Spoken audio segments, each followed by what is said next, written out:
আপনি চাইতে না চাইলেও আজরাইল কিন্তু আমাদের কাউকে রাইখা যাবে না। কবি বলেছেন মনওয়ালা মন চাইবে রওয়ালা কেউ নেই,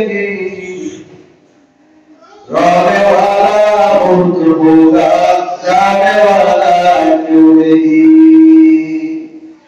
প্রত্যেক মানুষ মরণশীল, তাকে মরতে হবে, এতে কোনো সন্দেহ নাই। কিন্তু মানুষকে যদি জিজ্ঞাসা করা হয় ও মানুষ তুমি কি মরবা, সে বলে আমি মরতে চাই না।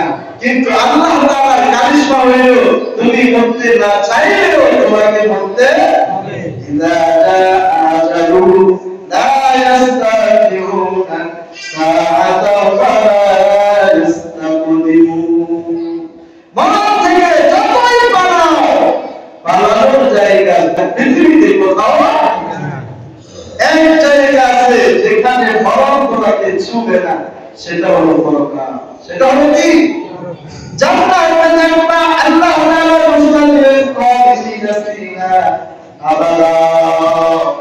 বান্দা এখানে তোমার কোনো মরণ মরণ না, মরণ বান্দা এখানে তোমার কোনো মরণ নাই। যত ইচ্ছা খাও, যত ইচ্ছা ঘুরো, যত ইচ্ছা না যাও, তোমার পিছনে পিছনে গুলগুল করো। জান্নাতের মেহমান দিকে যাবে, দুনিয়ার নহর তার সাথে সাথে চলবে, নদী নদী তার সাথে সাথে চলবে। জান্নাতের মেহমান দিকে যাবে, সরাবের নহর তার সাথে সাথে চলবে। যত নামে আমি খোলাস সব তার জন্য মুক্ত হয়ে থাকবে। আমি দুনিয়াতে ফল খাওয়ার জন্য হাত দিয়ে ধরতে হয়, ধুইতে হয়, এরপর মুখে দিতে হয়, চাবাইতে হয়। জান্নাতের ফল খাওয়া লাগবে না, ধোয়া লাগবে না, মুখে কষ্ট করে চাবানো লাগবে না।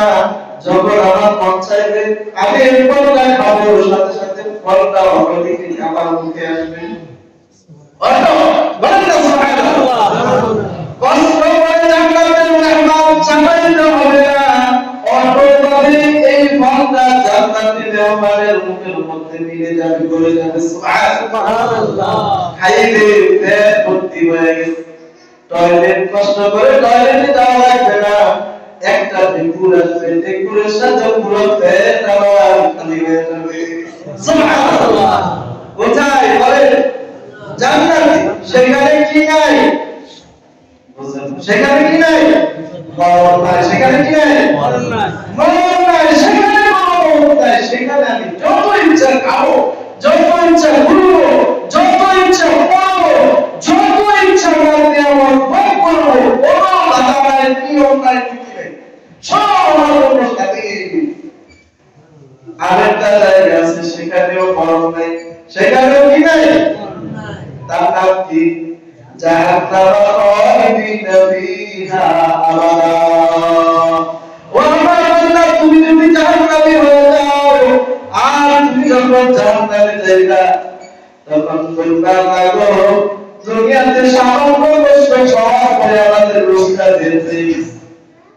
দুনিয়াতে যখন গাড়ির নিচে চাপে পড়তাম, মাথার চূর্ণ বিচূর্ণ হয়ে গেছে, ডাক্তার আইসা বলে পেট করি, এই বডির মধ্যে রূহ নাই, এটা রূহহীন একটা দেহ। আল্লাহ আজকে জাহান্নামে আমার মাথাকে চূর্ণ বিচূর্ণ করা হয়েছে, বারবার চূর্ণ বিচূর্ণ, বারবার আমি খন্ড বিখণ্ড হয়ে যাই, কিন্তু এরপরেও আল্লাহ কেন আমার মরণ হয় না? আল্লাহ একটু আমাকে মরণ দেন না।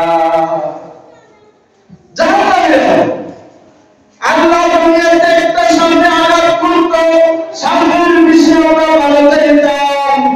আজকে জাহান্নামে এত বিশাল, এত বিষাক্ত, এত বড় বড় সাপগুলি আমাদেরকে আক্রমণ করে। ও আল্লাহ, কেন আমরা এত বিষ হওয়ার পরেও আমরা কেন মরি না? আল্লাহ আমাদেরকে আপনি একটু মরণ দেন।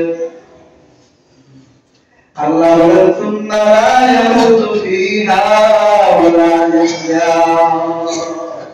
এখানে কোনো মরণ, এখানে কোনো মরণ নাই। মরণ ছিল এক জায়গায়, সেটা শেষ হয়ে গেছে। সেটা কি হয়ে গেছে?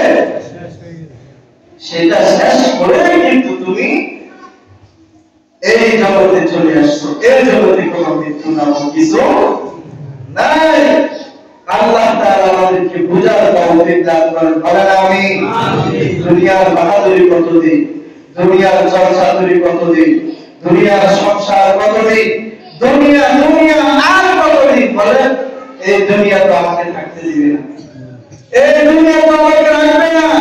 আজকে আমার রূপটা বের হতে দেরি হবে, দুনিয়া লাথি মেরে আমাকে এই দুনিয়ার মাটির মধ্যে চাপা দিতে দেরি করবে না, কথা ঠিক আছে? কেন দুনিয়া চলে, কেন কেন আমাদের পিছনে ঘুরি, কেন নামাজ ছাড়ি, কেন রোজা ছাড়ি, কেন হালাল হারাম বুঝি না, কেন পর্দা বুঝি না, দিন বুঝি না, ইসলাম বুঝি না, কোরআন বুঝি না, আল্লাহকে কেন চিনি না, রাসূলকে কেন চিনি না? এত মত, এত লাশ আমার হাতের উপর দিয়ে যায়, এত মাসের জানাজা পড়ি, এত মাসের খবর এখানে শুনি, তারপরেও কেন এই দুনিয়ার তারপর আমার অন্তর থেকে যায় না, বলে। অন্তর মরে গেছে, অন্তর মরে গেছে। আল্লাহ তাআলা আমাদের কলবকে জাগ্রত করে দেন, বলেন আমিন। আল্লাহর কাছে একটু দোয়া করবেন, আল্লাহ আমাদের কাছে জাগ্রত কলব দান করেন, বলেন আমিন।